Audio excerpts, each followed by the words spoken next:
ప్రత్యేకంగా స్వరాజ్ టీవీ వాళ్లకు మా తరపున ధన్యవాదములు. మాజీ సైనికులు ఉమ్మడి వరంగల్ జిల్లా వారి తరపున నా పేరు తేజావత్ రేణ్యా నాయక్. మాది స్వగ్రామం నెక్కొండ, పక్కన ఊరు టేకులకుంట తండా. 1985లో ఇండియన్ ఆర్మీలో జాయిన్ అయినా. వయసు 16 సంవత్సరాలు అప్పుడు నాకు.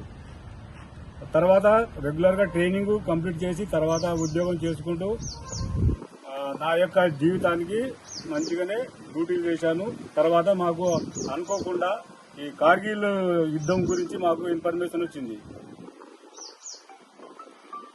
కార్గిల్ యుద్ధం గురించి ఇన్ఫర్మేషన్ రాగానే మాకు ఆర్డర్స్ వచ్చినాయి. అందరూ నైట్ డిప్లాయ్మెంట్ కావాలి, ఎవరు ఎక్కడ ఎట్టి పరిస్థితుల్లో ఎక్కడికి పోవడం లేదు, ఏం లేదని ఆర్డర్ ఇచ్చారు.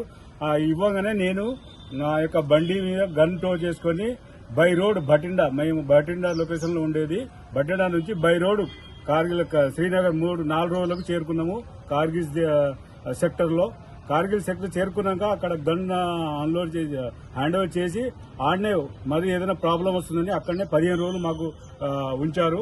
తర్వాత తిరిగి మళ్లీ మా యొక్క భటిండా లొకేషన్ కు 15 రోజుల తర్వాత మేము బై రోడ్ వచ్చేసాము. తిరిగి ఆ తర్వాత యుద్ధం నైట్ డిప్లాయ్మెంట్ వేరే లొకేషన్ లో మాకు ఏరియా ఇచ్చారు, ఆ ఏరియాలోనే ఉన్నాము. కాకపోతే బై రోడ్ గన్ తీసుకోవడమే అది నా యొక్క డ్యూటీ. యాజ్ ఏ డ్రైవర్ కాబట్టి డ్రైవర్ డ్యూటీ చేశాను. అది చాలా సంతోషము.